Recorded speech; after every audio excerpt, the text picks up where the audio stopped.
आदाब। खास प्रोग्राम वक्त की बात देख रहे हैं आप। मैं हूं आपके साथ ज़ुहूर लोलावी। खास प्रोग्राम वक्त की बात में आज बात पाकिस्तान भारत ताल्लुकात के हवाले से होगी और जो हालिया कशीदगी की सूरत हाल है उस पर आज जब बात करेंगे।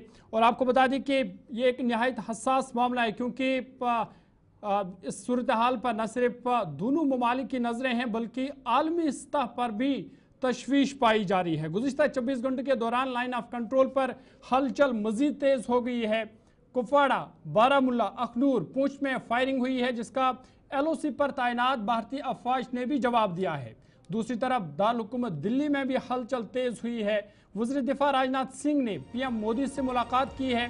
40 मिनट की इस मीटिंग में मुख्तलिफ मामलों पर तबादला ख्याल हुआ है। वज़ीर दिफा राजनाथ सिंह ने कहा है कि तीनों अफवाज हर महाज पर तैयार है। इसके अलावा काबीना कमेटी बराए सिक्योरिटी का एक और इजलास मुतवक्का है, जिसमें मजीद कई बड़े फैसले लिए जा सकते हैं। इतना ही नहीं बल्कि कल का दिन भी काफ़ी अहम है, क्योंकि कल दारुल हुकूमत दिल्ली में 4 अहम मीटिंगें होने वाली है। आपको बता दें कि ये मामला अक़वाम मुत्तहिदा में भी पहुंच गया। हिंदुस्तान ने अक़वाम मुत्तहिदा में एक खुसूसी मौके पर जम्मू कश्मीर में पहलगाम दहशतगर्दाना हमले का मामला उठाया और इस वाक़े की शदीद मजम्मत की गई और इसे 26/11 के मुंबई हमलों से भी बदतर करार दिया गया। इधर सरहद पार पाकिस्तान में भी भारतीय हमले के खदशे के पेश नज़र फौज को अलर्ट कर दिया गया है। फौजी कुव्वत मजीद बढ़ा दी गई है।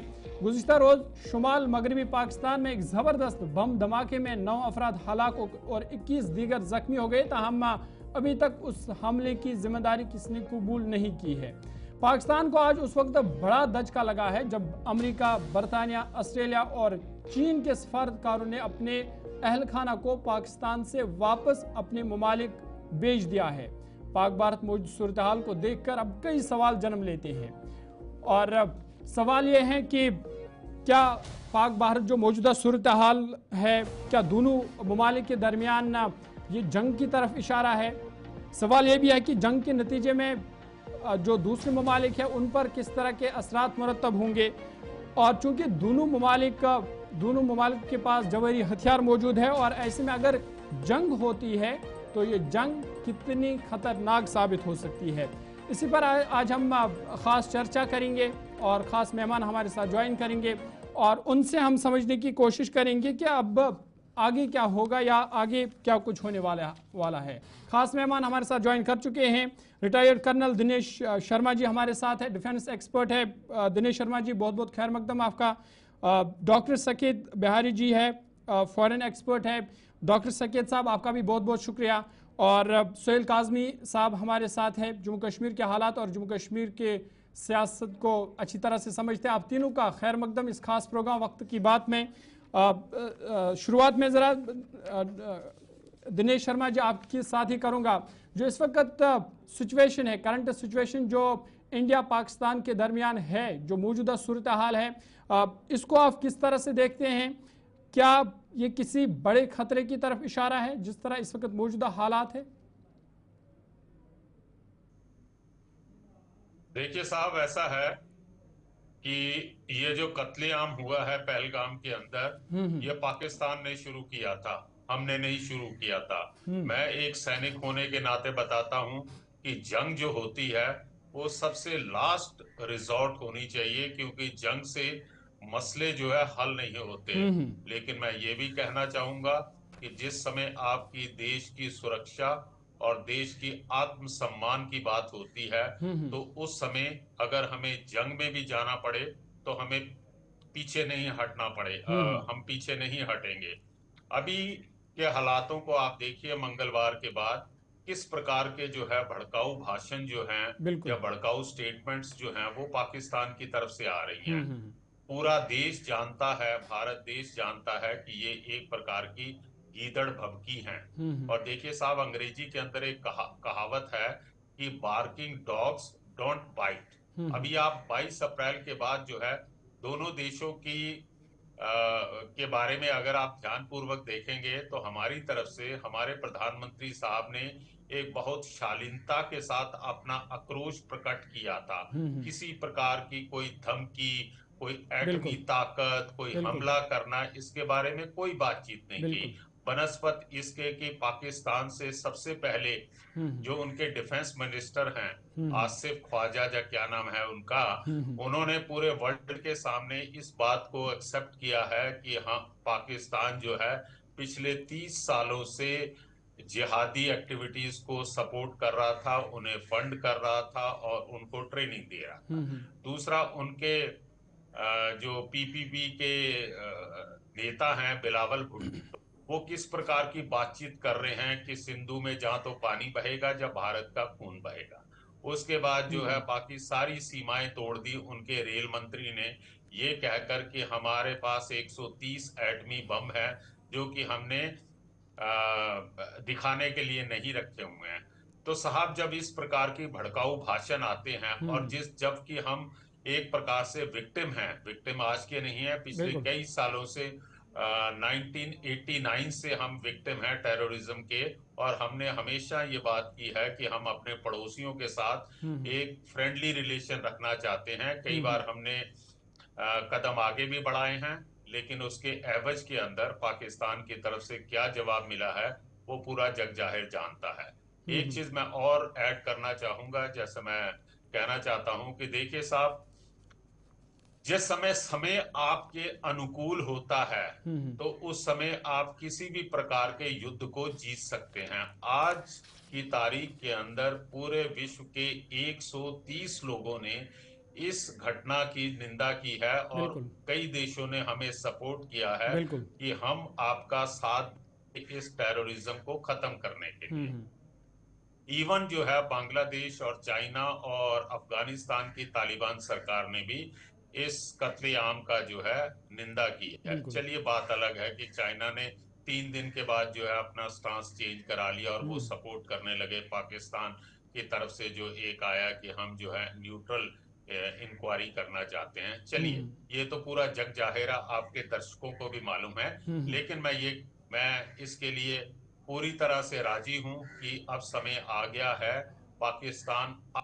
पाकिस्तान की आवाम से हमारी कोई दुश्मनी नहीं है। पाकिस्तान आर्मी को एक सबक सिखाना पड़ेगा ताकि इस प्रकार की घटनाएं आने वाले दिनों में दोबारा ना हो। ठीक है, बात आ जाती है कि ठीक है दिनेश शर्मा जी, मैं आऊंगा दोबारा आपके पास, लेकिन डॉक्टर सकेत जी आपके पास में आऊंगा। जिस तरह से दिनेश जी भी कह रहे थे कि पाकिस्तान के जो लीडर है, जिस तरह से उनकी तरफ से गुमराहकुन बयान दिए जाते हैं कि हम ये करेंगे वो करेंगे, लेकिन हम देख रहे हैं कि भारत सरकार की जानिब से उन बयानों को नज़रअंदाज किया जा रहा है, उस पर कोई रद्द अमल नहीं दे रहा है। तो इसके पीछे भारत सरकार की क्या रणनीति हो सकती है? नहीं, देखिए, इसमें सबसे इम्पोर्टेंट चीज ये है कि बहुत फरमाने की जो दहशतगर्दी गाँव वाले हमले में पाकिस्तानियों ने किया है, ये तो वाकई बड़ा ही दुर्भाग्यपूर्ण है और उनको ऐसा सोचना भी नहीं चाहिए था। क्योंकि अगर आप फंडामेंटल वाइटल्स को देखें तो आपको पता लगेगा कि पाकिस्तान में मैन्युफैक्चरिंग नेग्लिजिबल है, वो मोस्टली चाइना पर डिपेंडेंट है। बाहर होती है हमारी तरफ से, और तो 15 दिन से ज्यादा इनकी अर्थव्यवस्था टिक नहीं पाएगी, वो तहस नहस हो जाएंगे। इनका मार्केट कैपिटल रिलायंस के मार्केट कैपिटल से भी काफी कम है। इन्फ्लेशन रेट को अगर आप देखिए तो तकरीबन 5.5 से लेके 7.5% के बीच में इनका इन्फ्लेशन है। और जो इनका मार्केट कैप है वो तकरीबन $20 बिलियन है। हमारी अर्थव्यवस्था की तुलना में उनकी अर्थव्यवस्था 1/10 से भी काफी नीचे है। और इन पर $7 बिलियन का तो कर्जा है, और अभी भी कर्जा के लिए चारों तरफ घूम रहे हैं कि कहीं से कुछ मिल जाए। इनका जीडीपी ग्रोथ, जो बड़ा इंपॉर्टेंट पॉइंट में आपसे शेयर करना चाहूंगा, वो 3% का है, जबकि इनका जो इंटरेस्ट आउटले है, जो कर्जा इन्होंने लिया है, उसका जो ग्रोथ है वो 5% है। तो 3% की ग्रोथ इनकी जीडीपी की है और 5% का ग्रोथ इनके इंटरेस्ट का है। बिल्कुल। अब बताइए कि अगर ये वार में इन्वॉल्व होते हैं तो किस तरीके से ये क्या करेंगे, बिल्कुल तहस नहस हो जाएंगे। और जैसा कि एक्सपर्ट साहब बता रहे थे कि सबसे ज्यादा वहां के आवाम पर असर पड़ेगा। तो ये जो शहबाज शरीफ की सरकार है, वो इन चीजों को समझ क्यों नहीं रही है? वो क्यों वहां के उस मुल्क के लोगों को इस वार में झोंकना चाहती है, वार के इस तूफान में, इस आग में झोंकना चाहती है? अपने बेसिक्स को तो समझे कि वो है कहाँ। उसकी कहने के पहले सबसे पहले आदमी को ये देखना चाहिए कि वो कहाँ खड़ा है, उसका फाउंडेशन किस तरीके का है। तो फाउंडेशन उनकी काफी कमजोर है और मुझे नहीं लगता है कि वो बात 15 दिन से ज्यादा झेल पाएंगे। कर्जे का बोझ उन पर दिन प्रतिदिन बढ़ता जा रहा है बिल्कुल। और ये जो दहशतगर्दी का आलम वो मचा रहे हैं पहलगाम में, या हो सकता है कि अगर मैं धन्यवाद देता हूं अपने सरकार का कि हमने एक तरीके से एक सर्जिकल स्ट्राइक ही किया है नदी के पानी को बंद करके, और इस तरीके का ही स्ट्राइक हम आगे भी करते रहेंगे अगर इस तरीके का इनकी रणनीति रहती है। वार कभी भी किसी को अच्छे रास्ते की तरफ नहीं ले जाता। जैसे उबलते हुए पानी में हम अपना चेहरा नहीं देख सकते, बेशक चेहरा देखने के लिए पानी को शांत होना पड़ता है।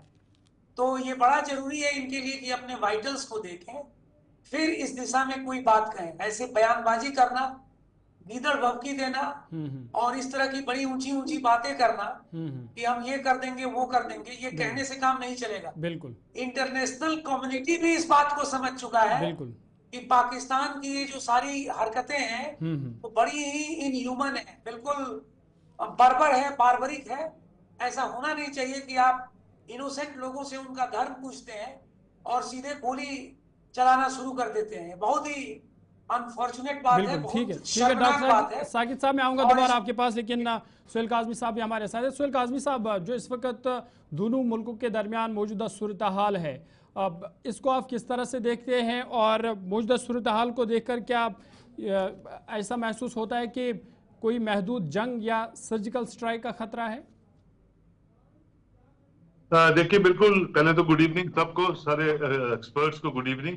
दूसरा ये है कि देखिए जिस तरह के हालात इरप्ट हो रहे हैं और जिस तरह की बातें हम सुन रहे हैं और दोनों एलओसी की तरफ हम देख रहे हैं, जो इनपुट सुबह से भी आ रही हैं, हम भी अलर्ट मोड में हैं और वो भी अलर्ट मोड में बैठे हुए हैं। वहां भी चाइना ने अपना जो इंफ्रास्ट्रक्चर है वो नया इंस्टॉल कर दिया है पीओके में, बाकी रावलपिंडी के जहां जहां बॉर्डर मिलते हैं, और यहाँ भी हमने भी तैयारी पूरी रखी हुई है। Additional forces, additional equipments, additional जो चीजें हैं वो सब तैनात है। ये पहली बार ऐसा नहीं हुआ है। वक्तन फवक्तन जब जरूरत पड़ती है तो ये थोड़ी सी भी कसीदगी बढ़ती है तो ये चीजें हमारे जो गवर्नमेंट की साइड से, खासकर इंडियन आर्मी की साइड से ड्रिल्स की जाती है। लेकिन इस वक्त ये क्योंकि बहुत बड़ा ग्रूसम इंसिडेंट हुआ है जिसको पूरी दुनिया डिस्कस कर रही है और पूरे भारत ने इसको कंडेम किया है, और खासकर जम्मू कश्मीर के लोगों ने बहुत जबरदस्त तरीके से कंडेम किया है। जो एक नरेशन बदल दी जम्मू कश्मीर के लोगों ने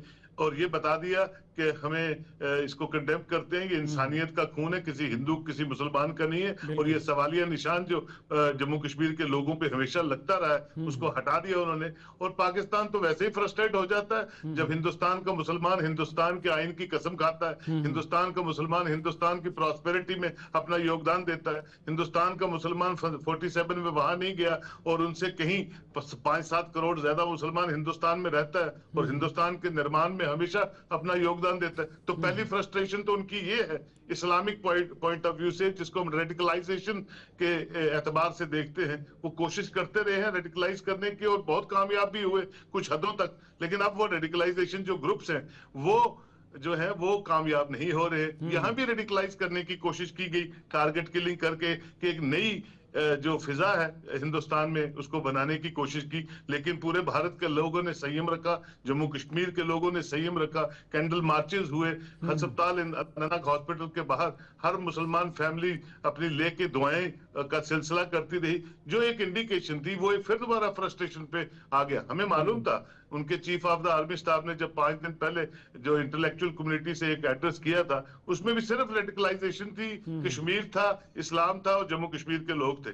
तो हम समझ चुके थे, क्योंकि मैं भी 35 साल से तकरीबन 36 साल से इसी प्रोफेशन में काम कर रहा हूँ, कि तो कुछ जम्मू कश्मीर में जरूर होगा जिसकी हाइप पाकिस्तान लेगा और वो बीक का कटोरा दोबारा जो है, और वो बीक का कटोरे की शुरुआत हो चुकी। 1.5 ट्रिलियन डॉलर्स उन्होंने चाइना से मांगे हैं। अभी जंग शुरू हुई है, जंग होगी कि नहीं होगी इसकी तो बाद में बात करेंगे, लेकिन वो जो मांगने वाली कार्रवाई है पाकिस्तान की तरफ से वो शुरुआत हो चुकी है।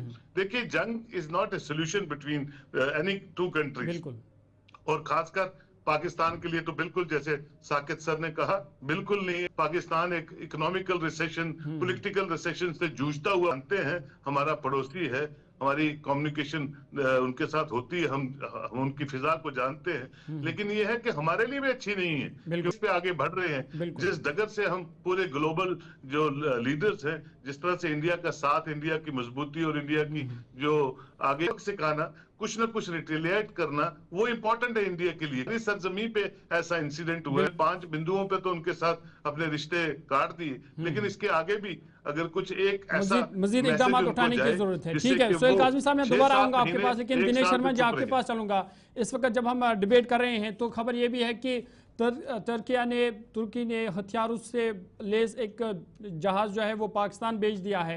इसका क्या मतलब है? क्या पाकिस्तान ने बाज़ाब्ता तौर पर जंग की तैयारियां शुरू कर दी है? और तुर्की क्या वो भारत का एहसान भूल गया? जब तुर्की में ज़िलज़िला आया था तो सबसे पहले भारत ने उनकी मदद की थी। मुझसे पूछ रहे हैं सर? देखिए साहब, ऐसा है, दिनेश शर्मा जी दिनेश शर्मा जी कंटिन्यू कीजिए। देखिए साहब, ऐसा है कि मैं 1 मिनट के अंदर आपको तुर्की की फितरत बता देता हूँ। तुर्की जो प्रेसिडेंट है, जो पिछले 22 साल से वहां पे राज कर रहा, एर्दोगन, खैर अभी तो उसके भी हालात खराब हो रखे हैं। तो तुर्की का जो प्रेसिडेंट है वो चाहता है कि वो मुस्लिम वर्ल्ड का जो है एक लीडर बन जाए, लेकिन उसका सबसे बड़ा कंपटीटर है सऊदी अरेबिया, और उसके बाद आ जाता ईरान। ये तो होगी बैकग्राउंड। अब वो क्या चाहता है कि पिछले कई वर्षों से जो है वो यूएन असेंबली के अंदर जो है कश्मीर का राग अब अल्पाया करता था पाकिस्तानियों को खुश करने के लिए, और दूसरा उसका बेसिक मकसद ये है कि वो एशिया के अंदर, साउथ एशिया के अंदर जो है अपना इन्फ्लुएंस बढ़ाना चाहता है। और इस समय जो भी हथियार वगैरह उसने दिए हैं पाकिस्तान को, वो बेसिकली अपनी सॉलिडेरिटी जो है वो शो करना चाहता है कि मैं मुस्लिम देशों के साथ मैं एक बहुत बड़ा मददगार हूँ, लेकिन एक्चुअली में ग्राउंड के ऊपर ऐसी कोई बात नहीं। आप देखिए सीरिया के अंदर जो है वो अपने देश के अंदर जो उसके ऊपर जो है किस प्रकार से उसने हमला किया, जहाँ ये किया। देखिए साहब, मैं एक बात कहूंगा और काज़मी साहब भी मेरे साथ सहमत होंगे। जब कहने के लिए बातें होती हैं कि धर्म के नाम के ऊपर मुस्लिम ब्रदरहुड, जहां आप किसी भी धर्म की बात कर लीजिए, लेकिन हर एक देश के जो होते हैं वो अपने इंटरेस्ट होते हैं। बिल्कुल। अगर पाकिस्तान आज बात करता है, मुस्लिम्स के बारे में बात करता है, तो भाई वो जो 10 लाख जो हैं अफगानिस्तान के जो मुस्लिम हैं, उनको तुम वापस धकेल रहे हो, क्या उनके प्रति कोई प्यार नहीं है? अब मैं लास्टली बात आ जाता हूँ फाइनल पॉइंट के ऊपर। जैसा कि हमारे 2 साथियों ने दूसरा बताया, चाइना के पास जो है आज की तारीख के अंदर मेरा ख्याल है 1 आध दिन की रिपोर्ट है कि वो अपने पाकिस्तानी रुपए के बदले में शायद 10 बिलियन जो है युआन ले रहा है। बेसिकली आज की तारीख के अंदर उसके पास कहीं पैसा इतना है नहीं है। दूसरा कारण ये जो है पहलगाम का, जो 22 अप्रैल को जो इस प्रकार का राक्षसी हमला हुआ है, उसके पीछे क्या मंशा थी? पूरे देश को पता है कि ये हमला हुआ, हमारे निर्दोष भाइयों का नुकसान हुआ, और ये क्यों किया गया इसका भी सभी को पता है। क्योंकि आज की तारीख के अंदर जो है साहब, पाकिस्तान के अंदर, पाकिस्तान एक विघटित देश है। बलूचिस्तान के अंदर अलग प्रॉब्लम है, टीटीपी जो है केपीके के अंदर कर रही है, उस तरफ जो है अफगानिस्तान वाले जो तालिबान हैं वो उनके साथ कर रहे हैं, और सिंध के अंदर आज की तारीख के अंदर इतना आक्रोश और विद्रोह है जो कि पाकिस्तान का मेन मीडिया जो है कवर नहीं करता। कारण सिंध के अंदर पानी की सबसे बड़ी प्रॉब्लम आ रही है जो, और उसके बाद जो है पाकिस्तान आर्मी ने, उनका इलाका पड़ जाता है तकरीबन 16,000 स्क्वायर किलोमीटर का, जिसे वो चोलिस्तान का रेगिस्तान कहते हैं। यह पाकिस्तान के पंजाब के साउथ में है। तो उसको जो है ग्रीन प्लान के अंडर जो है उसको ये डेवलप करना चाहते हैं, और इंडस रिवर से जो है एक कैनाल ले जाके उस इलाके को पानी देना चाहते हैं, जिससे आज की तारीख के अंदर कई ऐसे प्लेसेस हैं सिंध प्रांत के अंदर जहां पर कि लोगों को पीने का पानी नहीं मिल रहा। तो इन सारी, अच्छा दूसरा आ गया ये आपका बलोच का। बलोच लिबरेशन आर्मी ने पाकिस्तान की आर्मी को घुटने के ऊपर ला दिया। तो बलोच के अंदर जिस प्रकार का ये लोग उनके ऊपर हिंसा कर रहे हैं, तो बलूच लोगों के जो है मामला जो है वो इंटरनेशनल मीडिया के अंदर आ गया। लोगों ने बातचीत शुरू कर दी, और डॉक्टर मेहरौंग बलोच जो है, जो ह्यूमन राइट के लिए लड़ रही है, उसका नाम इंटरनेशनल लेवल के ऊपर हर एक घर घर के अंदर है। लोग बाग जानने लग पड़े हैं। इवन खबरों के मुताबिक जो है उसे नोबेल पीस प्राइज के लिए भी जो किया गया। तो बलूचिस्तान, अफगानिस्तान जो केपीके है, उनकी तरफ से ध्यान बटाने के लिए, क्योंकि इंटरनेशनल की नजरें पड़ गई हैं उनके बलूचिस्तान के ऊपर, तो इंटरनेशनल मीडिया का और अपने पाकिस्तानियों का ध्यान भटकाने के लिए उन्होंने ये 22 अप्रैल का कांड किया। अब आ जाते हैं पाकिस्तान आर्मी के ऊपर। देखिए साहब, खबरें निकल कर आ रही हैं कि पाकिस्तान के 250 अफसर और 1200 जवानों ने जो है रेजिग्नेशन दिया है, और रेजिग्नेशन लेटर के अंदर जो उन्होंने कारण लिखा, उन्होंने कहा है कि हम अपनी फैमिलीज प्रॉब्लम्स की वजह से रिजाइन कर रहे हैं। अब इतने लोग जो हैं all of a sudden resign कर रहे हैं, तो ये एक इंडिकेशन है कि पाकिस्तान आर्मी के जो जवान हैं, जब मिडिल लेवल ऑफिसर हैं, उन्होंने जो है अपने सीनियर मिलिट्री की लीडरशिप की पॉलिसीज में और उसके अंदर एक विश्वास खो दिया। अब इसके ऊपर अगली चोट जो पड़ी है, जो 5-6 दिन पहले खबर आई थी कि उनके पाकिस्तान आर्मी के चीफ ने और कुछ जर्नलों ने, जो जर्नल्स हैं, उन्होंने चार्टर्ड प्लेन से अपनी फैमिलीज को कनाडा में या अमेरिका में या यूके के अंदर भेज ठीक दिया। है दिनेश शर्मा जी, इससे मुतालिक मैं एक सवाल पूछूंगा। डॉक्टर साकेत जी, आपके पास आऊँगा। जो जिस तरह से दिनेश शर्मा जी बोल रहे थे कि जो बड़े जर्नल है या पाकिस्तान फौज के जो बड़े अफसर, उन्होंने अपनी फैमिली को शिफ्ट किया, लेकिन खबर यह भी है कि पाकिस्तान में जो डिप्लोमेट्स है, अमेरिका के, बरतानिया के, ऑस्ट्रेलिया के, यहाँ तक कि चीन के भी जो डिप्लोमेट्स है, चीन जो पाकिस्तान का दोस्त माना जाता है, लेकिन उन्होंने भी अपनी अपनी फैमिलीज को अपने अपने जो मुल्क है वहाँ पर वापस भेज दिया है। इस फैसले को आप किस तरह से देखते हैं और किस तरफ ये इशारा करता है, डॉक्टर साकेत जी? अगर पाकिस्तान की जो इंटरनल सिस्टम है वो इतने खस्ते हाल रूप से गुजर रही है, तो जाहिर सी बात है कि ऐसी मतलब संकट के समय में जहां पर आप कोई डिसीजन किस रूप में लेना चाहे इसकी सर्टेनिटी नहीं है, उस सूरत में तो राजनयिक लोगों को बुलाया ही जाएगा। अब आप देख लीजिए, कुछ और मैं फंडामेंटल्स आपके सामने रखना चाहूंगा कि जो पाकिस्तान की पूरी जीडीपी है, उसमें तकरीबन 48% जीडीपी डेट से आके निकली हुई है। मतलब जो लोन लिया गया है वो लोन तकरीबन 50% उसके जीडीपी को कंस्टिट्यूट करती है, कंपोज करती है। तो आर्थिक रूप से तो बहुत ही बुरा हाल है। बिल्कुल। अगर आप वहां पर इनइक्वालिटी के इंडेक्स को देखें तो आपको पता चलेगा कि इनइक्वालिटी कोफिशिएंट पर तकरीबन पाकिस्तान का स्कोर 26.7 है, जो कि काफी शर्मनाक है। मतलब इतनी रैम्पेंट इनइक्वालिटी है कि जिस किसी को भी थोड़ा बहुत पॉलिटिक्स में चांस मिल गया, उसने लूट खसूट किया और काफी कुछ धन इकट्ठा कर लिया। लेकिन जो बल्क ऑफ पॉपुलेशन है, जो आम जनता है, जो हुई बुलाई है, वो पहले जितनी गरीब थी उससे और ज्यादा गरीब होने लग गई।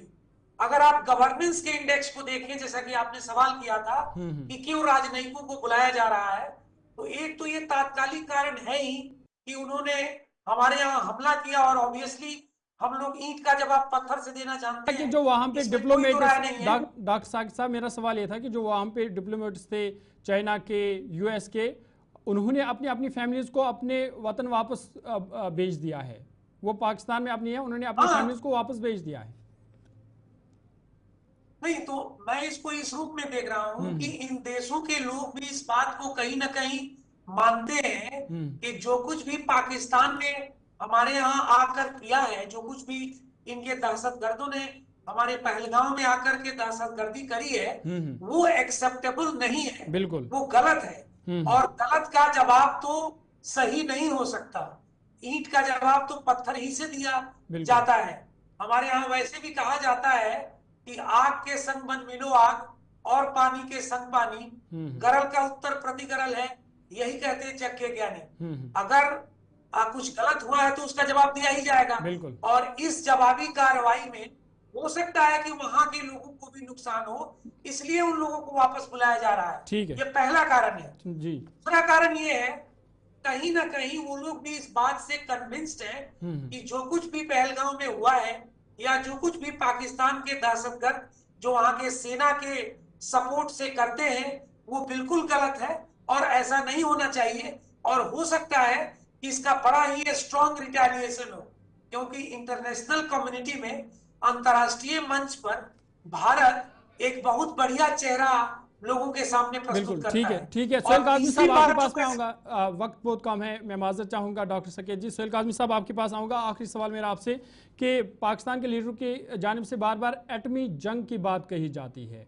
ये क्या वो एक तरफ से धमकी दे रहे हैं या कहीं ना कहीं ये उनकी मजबूरी है? देखिए, पाकिस्तान के जो पॉलिटिशियन है वो आधे से ज्यादा तो सरफरे हैं, पागल हैं, उनको ग्राउंड रियलिटीज का पता नहीं होता।